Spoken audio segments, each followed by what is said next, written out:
নমস্কার, আবার সকলকে স্বাগত জানাচ্ছি biology make easy by smart teaching biology ক্লাসে। আজকে আমরা আলোচনা করব ব্লাড গ্রুপ নিয়ে। আজকে ব্লাডের শেষ ভিডিও। আগের 3টে ভিডিও আমি আপলোড করে দিয়েছি আরবিসি, ডব্লিউবিসি এবং প্লেটের উপরে। যারা আগের ভিডিওগুলি দেখোনি তারা আমার চ্যানেলে গিয়ে আগের ভিডিওগুলো দেখে নাও, তবে তোমাদের এই ভিডিওটি দেখতে অনেক সুবিধে হবে। আমি আরও একবার বলছি যে তোমরা খাতা কলম নিয়ে বসবে, আমি কয়েকটা ইনফরমেশান বলে দেবো, সেগুলো লিখে নেবে। ঠিক আছে, চলো আজকে তবে শুরু করছি ব্লাড গ্রুপের ক্লাসটা। দেখো, প্রধানত 3 প্রকারের ব্লাড গ্রুপ আমরা জানি। কি কি? একটা এবিও ব্লাড গ্রুপ সিস্টেম, একটা আরএইচ ব্লাড গ্রুপ সিস্টেম, আর একটা MN blood group system. MN blood group system নিয়ে এখন আর অত আলোচনা করা হয় না, কারণ এমএন ব্লাড গ্রুপ সিস্টেম আগে পিতৃত্ব নির্ণয়ের জন্য কাজে লাগানো হতো, এখন সেভাবে আর ইউজ করা হয় না। আজকে আমি যে আলোচনা করব সেটা মেনলি দুটো ব্লাড গ্রুপের ওপর, একটা এবিও ব্লাড গ্রুপ সিস্টেম আর একটা আরএইচ ব্লাড গ্রুপ সিস্টেম। দেখো, এবিও ব্লাড গ্রুপ মানে কি? প্রত্যেকের যে বলা হয় তোমার ব্লাড গ্রুপ এ, তোমার ব্লাড গ্রুপ বি, কারো ব্লাড গ্রুপ এ বি। তো এই যে ব্লাড গ্রুপ, কার কি ব্লাড গ্রুপ এবং সেটা কিসের ওপর ডিপেন্ড করে, সেই সব জিনিসপত্র নিয়ে আমি আজকে আলোচনা করব। তার জন্য আমাদের প্রথমে জেনে নিতে হবে কিছু টার্ম। সেটা হচ্ছে, প্রথম জানতে হবে যে অ্যাগ্লুটিনোজেনটা কি। না, অ্যাগ্লুটিনোজেন হলো একটা স্পেসিফিক গ্লাইকোপ্রোটিন, যেটা কি না আরবিসি সেল মেমব্রেনের ওপর প্রোথিত থাকে। গ্লাইকোপ্রোটিন কি না, গ্লুকোজ মানে কার্বোহাইড্রেট এবং প্রোটিন নিয়ে গঠিত একটা যৌগ, যেটা কি না ওই অ্যাগ্লুটিনোজেনের প্রধান উপাদান। এবার এ থেকে কি করে না, ওই আরবিসির মধ্যে থেকে আরবিসির কোন ধরনের ব্লাড গ্রুপ হবে সেটা ডিটারমাইন করে।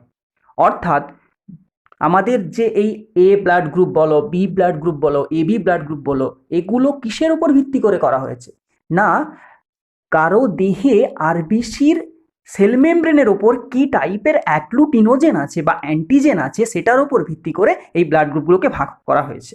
সাপোজ ধরো, কারো যদি দেহে আরবিসির সেল মেমব্রেনের মধ্যে এ অ্যান্টিজেন বা অ্যাগ্লুটিনোজেন থাকে, তার ব্লাড গ্রুপ হবে এ ব্লাড গ্রুপ। কারো আরবিসি সেল মেমব্রেনের উপরে বি অ্যাগ্লুটিনোজেন থাকলে তার ব্লাড গ্রুপ বি। কারো যদি এ এবং বি দুটোই থাকে তাহলে তার এক ব্লাড গ্রুপ হবে এ বি। আর যদি কারো কোনো অ্যান্টিজেনই না থাকে, মানে এ অ্যান্টিজেনও থাকছে না, বি অ্যান্টিজেনও থাকছে না, তাহলে তার ব্লাড গ্রুপ হচ্ছে ও। ও মানে শূন্য, মানে জিরো, মানে কোনো ধরনের অ্যান্টিজেনই উপস্থিত নেই ওই আরবিসি সেল মেমব্রেনের উপরে। এবার আমরা চলে আসবো অ্যাগ্লুটিনিন নিয়ে। দেখো, নামের মধ্যে আছে অ্যাগ্লুটিনিন।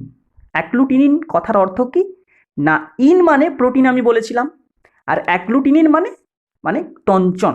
তাহলে যে প্রোটিন তঞ্চনে সাহায্য করে তাকে আমরা বলবো অ্যাগ্লুটিনিন। অ্যাগ্লুটিনেশন বা তঞ্চন নিয়ে সাহায্য করবে তাদেরকে আমরা বলবো অ্যাগ্লুটিনিন। আর অ্যাগ্লুটিনোজেন মানে জেন মানে অ্যান্টিজেন। তাহলে যে অ্যান্টিজেন অ্যাগ্লুটিনেশন প্রক্রিয়ায় অংশগ্রহণ করবে তাকে আমরা বলবো অ্যাগ্লুটিনোজেন। আর যে অ্যান্টিবডি অ্যাগ্লুটিনেশন প্রক্রিয়াতে অংশগ্রহণ করবে তাকে আমরা বলবো অ্যাগ্লুটিনিন। অ্যাগ্লুটিনোজেনের রাসায়নিক প্রকৃতিটা কি না, এটা একটা গ্লাইকোপ্রোটিন, মানে কার্বোহাইড্রেট এবং প্রোটিন নিয়ে গঠিত হয়। কিন্তু অ্যাগ্লুটিনিন বা এই ব্লাড অ্যান্টিবডি এর রাসায়নিক প্রকৃতি কি না, দেখো, ইন মানে শুধুমাত্র প্রোটিন নিয়ে গঠিত হবে। এবার তোমাদের ভাবতে হবে যেটা কি প্রোটিন নিয়ে গঠিত হয়। দেখো, আমি বলেছিলাম আমাদের ব্লাডে প্লাজমা প্রোটিন কত টাইপের আছে, মেনলি 4 টাইপের। একটা কি, অ্যালবুমিন, গ্লোবিউলিন, ফাইব্রিনোজেন, প্রোথ্রম্বিন। এবার এই যে গ্লোবিউলিনের এর আবার 4টে subtype, alpha, beta, gamma, delta. প্রত্যেকটা সাবটাইপই কি আমাদের হিমোগ্লোবিন চেন সিনথেসিসের জন্য সাহায্য করে। এছাড়াও এই যে বিটা গ্লোবিউলিন প্রোটিন আছে, এটা কি করবে না, ব্লাডের ক্লটিং ফ্যাক্টরগুলো হচ্ছে উৎপত্তি করতে সাহায্য করবে। আমি ক্লটিং ফ্যাক্টরের ওপর আগের ভিডিওটা বানিয়েছি, যারা যারা দেখোনি তারা দেখে নেবে। আর গামা গ্লোবিউলিন যে আছে, সে গামা গ্লোবিউলিন কি করবে না, ব্লাডের যত টাইপের অ্যান্টিবডি আছে সেই অ্যান্টিবডিগুলো ফর্মেশন করে। তাহলে অ্যান্টিবডি রাসায়নিক প্রকৃতিটা কি না, এটা এক ধরনের গামা গ্লোবিউলিন। ঠিক আছে, এবার এই অ্যাগ্লুটিনিনটা থাকবে কোথায়? অ্যাগ্লুটিনিনটা থাকে প্রত্যেকটা মানুষের ব্লাডের প্লাজমাতে থাকে, আরবিসির মধ্যে কিন্তু থাকে না। আরবিসির সেল মেমব্রেনের মধ্যে অ্যাগ্লুটিনোজেন প্রোথিত থাকে, কিন্তু অ্যাগ্লুটিনিনটা থাকবে কোথায়? ব্লাডের প্লাজমাতে থাকবে। এবার আমরা গ্রুপিং সিস্টেমটা চলে আসি। তাহলে আমরা অ্যান্টিজেনের উপস্থিতি অনুযায়ী কি করলাম, এবিও ব্লাড গ্রুপকে ভাগ করলাম। প্রধানত কত প্রকারের ব্লাড গ্রুপ আছে এবিও সিস্টেমে? 4 প্রকারের, একটা এ, একটা বি, একটা এবি আর একটা ও। সাধারণত ওটা বেশি হয়, এগুলো মানে কোন পার্সেন্টেজে কত বেশি থাকে এগুলো না জানলেও হবে, আমাদের জানতে হবে যে কি কি উপাদান থাকে।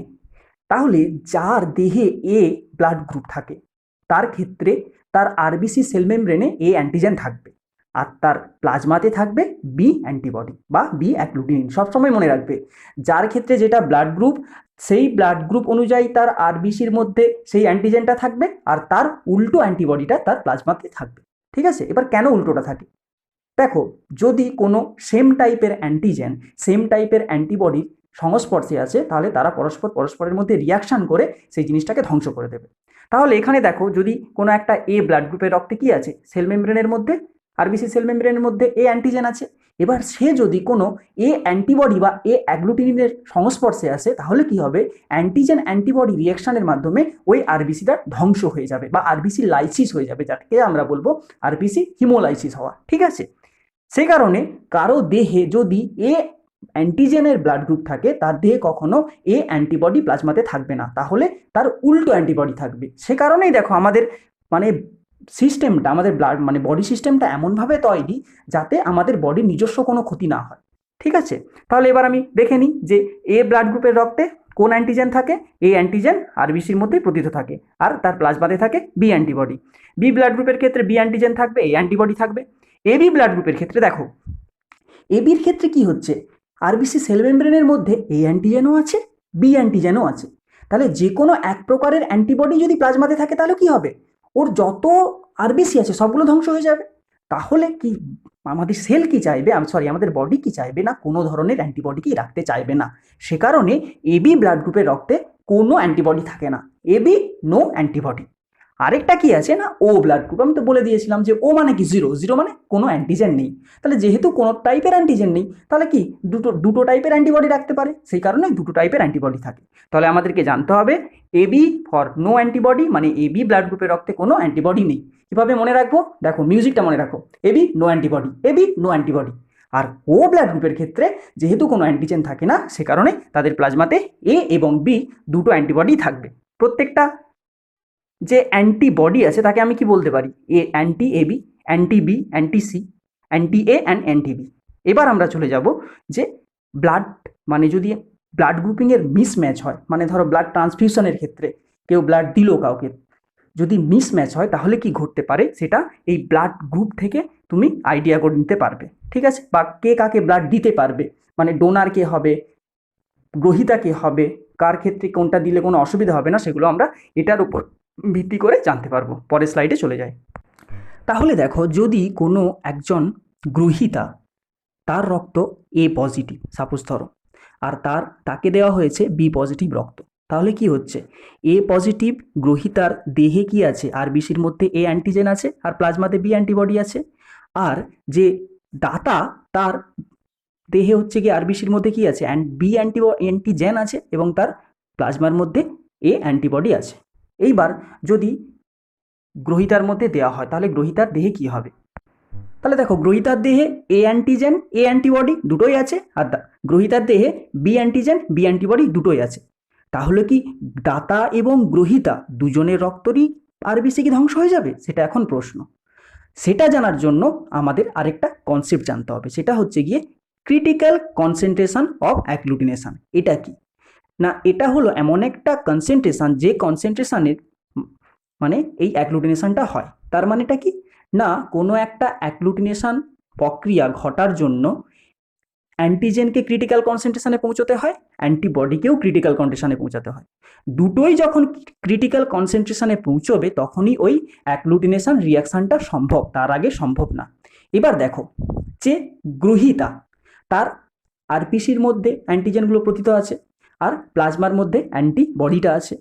এবার যে দাতা, তার আরবিসির মধ্যে অ্যান্টিজেনটা কোন অ্যান্টিজেন, বি অ্যান্টিজেন প্রোথিত আছে আর তার প্লাজমার মধ্যে এ অ্যান্টিবডি আছে। এবার আমি তো খুব কম পরিমাণে অ্যামাউন্ট দিচ্ছি, মানে ব্লাডের অ্যামাউন্টটা কম, সে কারণে কি হবে, ওই দাতার রক্তটা গ্রহীতার রক্তে এসে ডাইলিউশন হয়ে যাবে। তাহলে ডাইলিউশন যখনই হয়ে যাচ্ছে মানে তরল হয়ে যাচ্ছে, মানে কনসেন্ট্রেশনটা কমে যাচ্ছে অ্যান্টিবডির। কারণ কি, আমাদের দাতার ক্ষেত্রে যে তার যে অ্যান্টিবডিগুলো ছিল সেগুলো প্লাজমাতে ছিল, তাহলে সেই প্লাজমাটা গ্রহীতার রক্তে এসে ডাইলুট হয়ে গেল, তাহলে কি অ্যান্টিবডিটা কি আর ক্রিটিক্যাল কনসেন্ট্রেশনে থাকলো? মানে যে এই অ্যান্টিবডিটা আছে বা দাতার দেহে যে অ্যান্টিবডি ছিল সেটা কি ক্রিটিক্যাল কনসেন্ট্রেশনে থাকলো? থাকলো না। তাহলে কি হচ্ছে না, ওই অ্যান্টিবডিটা মানে দাতার অ্যান্টিবডিটা দাতার আরবিসিকে নষ্ট করতে পারছে না। কিন্তু দেখো, যেহেতু যেহেতু গ্রহীতার প্লাজমাতে যে অ্যান্টিবডি আছে সেটা কিন্তু ডাইলুট হচ্ছে না, এবং দাতার হচ্ছে আরবিসির মধ্যে যে অ্যান্টিজেনটা ছিল সেটাও ডাইলুট হচ্ছে না। কারণ কি, ওই অ্যান্টিজেনগুলো তো আরবিসির মধ্যে প্রোথিত আছে, আরবিসি যদি ভাঙে তখন তো ওই অ্যান্টিজেনগুলো ডাইলুট হবে, তার আগে তো হবে না। সে কারণে কি হচ্ছে না, গ্রহীতার রক্তে পৌঁছে যাওয়ার পরেই দাতার রক্তগুলো ধ্বংস হয়ে যাচ্ছে বা আরবিসিগুলো নাইসিস হয়ে যাচ্ছে। কিভাবে না, গ্রহীতার রক্তে কি আছে, অ্যান্টিবডিটা ক্রিটিক্যাল কনসেন্ট্রেশনে আছে, আর দাতার রক্তের অ্যান্টিজেনটা সেও ক্রিটিক্যাল কনসেন্ট্রেশনে আছে। তাহলে দুটো ক্রিটিক্যাল কনসেন্ট্রেশনে যা থাকলো, তখন গ্রহীতার রক্ত শুধুমাত্র মানে দাতার রক্ত শুধুমাত্র লাইসিস হয়ে গেল, গ্রহীতার রক্তে কোনো অসুবিধা হবে না। তাহলে যে ব্লাড দেবে তার রক্ত হচ্ছে গিয়ে, তার রক্তের আরবিসি ধ্বংস হবে, যে ব্লাড গ্রহণ করবে তার আরবিসি কোনো ক্ষতি হবে না। ঠিক আছে, তাহলে এবার যদি কোয়েশ্চেন করা হয় যে বি ব্লাড গ্রুপের রক্ত এ ব্লাড গ্রুপকে দেওয়া হলো, তাহলে এক্ষেত্রে কোন ধরনের আরবিসিটা ধ্বংস হবে? তাহলে আমাদেরকে দেখে নিতে হবে যে কে দাতা, যে দাতা তার আরবিসি ধ্বংস হবে, যে গ্রহীতা তার আরবিসির কোনো ক্ষতি হবে না। বোঝা গেছে? যদি এখনও না বুঝতে পারো আমাকে নিচে কমেন্ট করবে, আমি আবার পরে বলে দেবো। ঠিক আছে, এবার আমরা পরের স্লাইডে চলে যাচ্ছি। এবার আমরা জেনোটাইপগুলো জানবো। এ ব্লাড গ্রুপের রক্তে জেনোটাইপ কি হবে? আইএ আইও বা আইএ আইএ। বি ব্লাড গ্রুপের ক্ষেত্রে আইবি আইও বা আইবি আইবি। আর এবি ব্লাড গ্রুপের ক্ষেত্রে আইএ আইবি। আর ও ব্লাড গ্রুপের ক্ষেত্রে আইও আইও। এবার সাপোজ ধরো একজন এ ব্লাড গ্রুপ যুক্ত পুরুষের সাথে বি ব্লাড গ্রুপ যুক্ত মহিলার বিবাহ হলো, তাহলে তার সন্তানটিরা কোন ধরনের ব্লাড গ্রুপ হবে সেটা জানার জন্য কি করতে হবে না, তোমরা সেই যে মেন্ডেলের এক সংকর জননটা যেভাবে করেছিলে, দুটো জেনোটাইপ দুদিকে বসিয়ে সেভাবে করে আমাকে জানাও যে একজন এ ব্লাড গ্রুপের পুরুষের সাথে বি ব্লাড গ্রুপের মহিলার বিবাহ হলে কত ধরনের ব্লাড গ্রুপের মানে বাচ্চা উৎপন্ন হবে, মানে তাদের যে হচ্ছে কি সন্ততি হবে তাদের মধ্যে কোন কোন ব্লাড গ্রুপ থাকবে, এটা আমাকে কমেন্ট বক্সে জানাবে। ঠিক আছে, এবার আমরা পরের স্লাইডে চলে যাব। এবার আমরা আলোচনা করব আরএইচ ব্লাড গ্রুপ নিয়ে। দেখো, আরএইচ ব্লাড গ্রুপটাও একটা অ্যান্টিজেন, মানে আরএইচটা একটা অ্যান্টিজেন। আরএইচ অ্যান্টিজেনের অনেকগুলো ভাগ আছে, ডি আছে, ই আছে, প্রায় 50 প্রকারের আরএইচ অ্যান্টিজেন আছে, তার মধ্যে মাত্র 5টা জানা গেছে। ওগুলো আমি অত ডিটেলসে বলছি না। আমি যেটা বলছি, দেখো, যে কারো দেহে যদি আরএইচ অ্যান্টিজেন থাকে তার দেহে কোনো অ্যান্টিবডি থাকে না, আরএইচ সিস্টেমে শুধু অ্যান্টিজেন থাকে তার দেহে। এ যখন অন্য কোনো ব্যক্তির দেহে যাবে তখন তার বডিতে গিয়ে এর এগেনস্টে অ্যান্টিবডি উৎপন্ন হবে।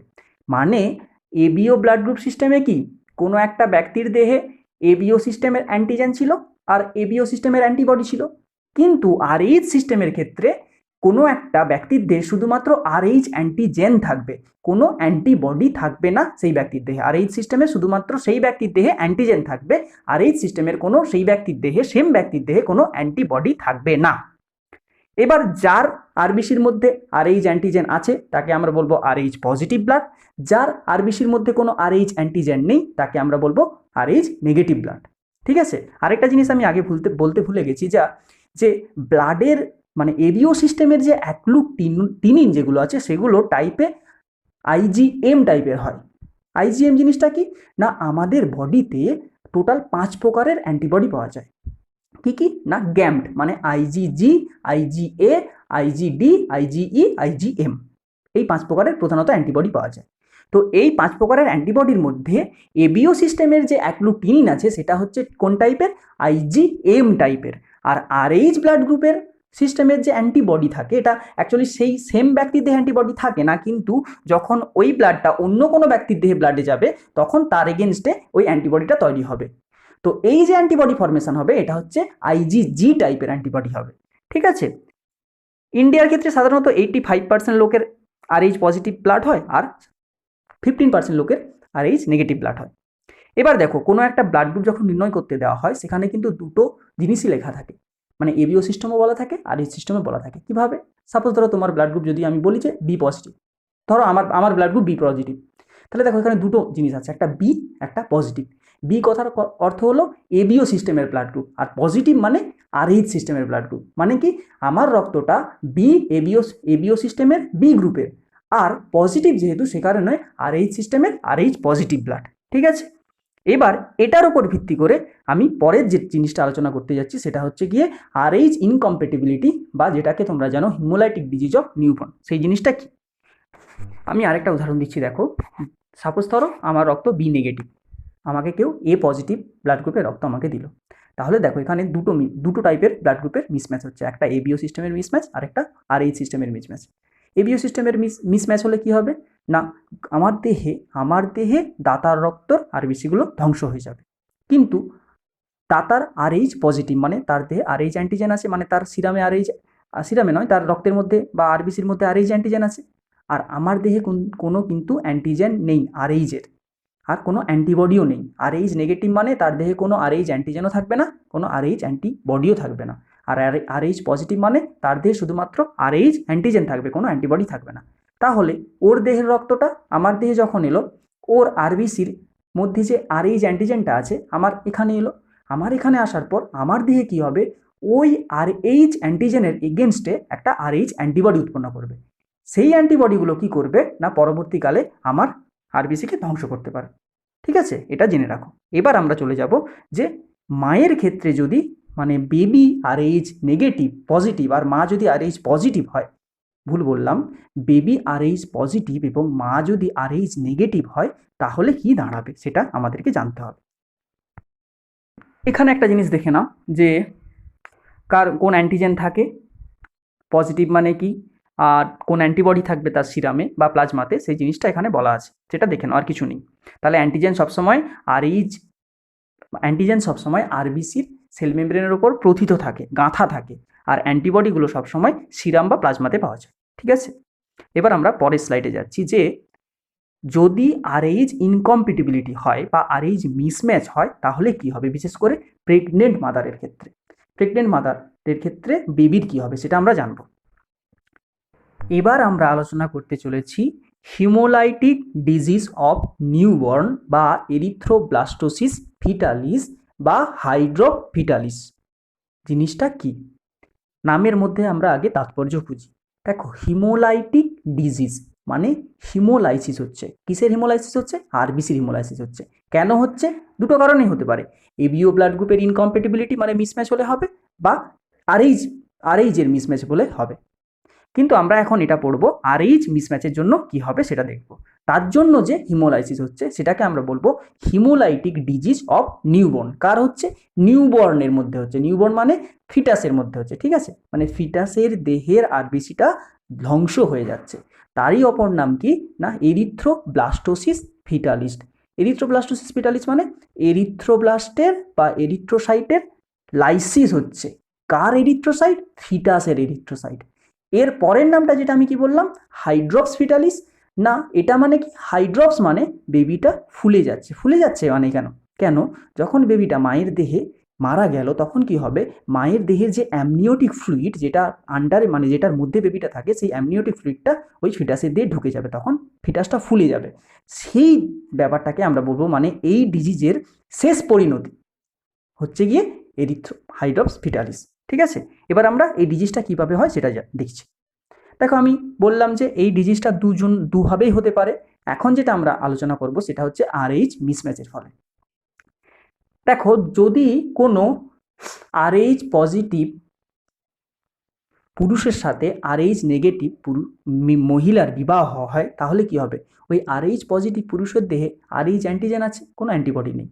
আরএইচ নেগেটিভ মহিলার দেহে না আছে আরএইচ অ্যান্টিবডি, না আছে আরএইচ অ্যান্টিজেন। ঠিক আছে, এবার ধরো প্রথম প্রেগনেন্সি হলো। প্রথম প্রেগনেন্সিতে কি হবে না, বাচ্চাটা আরএইচ পজিটিভ এলো।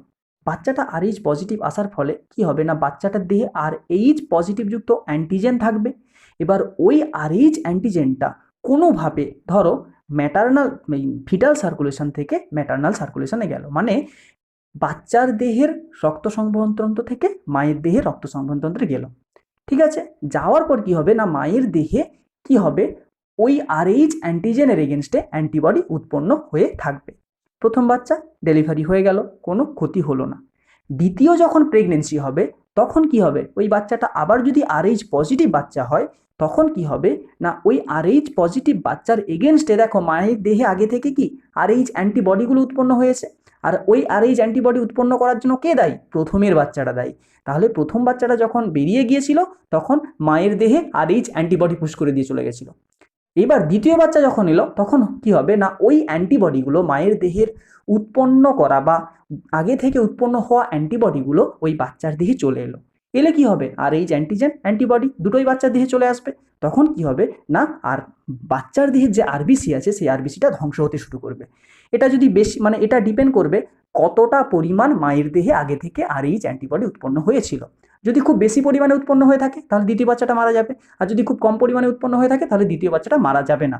এবার ধরো দ্বিতীয় বাচ্চাটাও বেরিয়ে চলে গেল, বেরিয়ে যাওয়ার সময় মানে ডেলিভারির সময় ওই দ্বিতীয় বাচ্চার ব্লাড কিছু পরিমাণ আবার মায়ের দেহে চলে গেল, তাহলে কি হলো, আবার কিছু পরিমাণ অ্যান্টিবডি দ্বিতীয় বাচ্চার জন্য উৎপন্ন হয়ে থাকলো।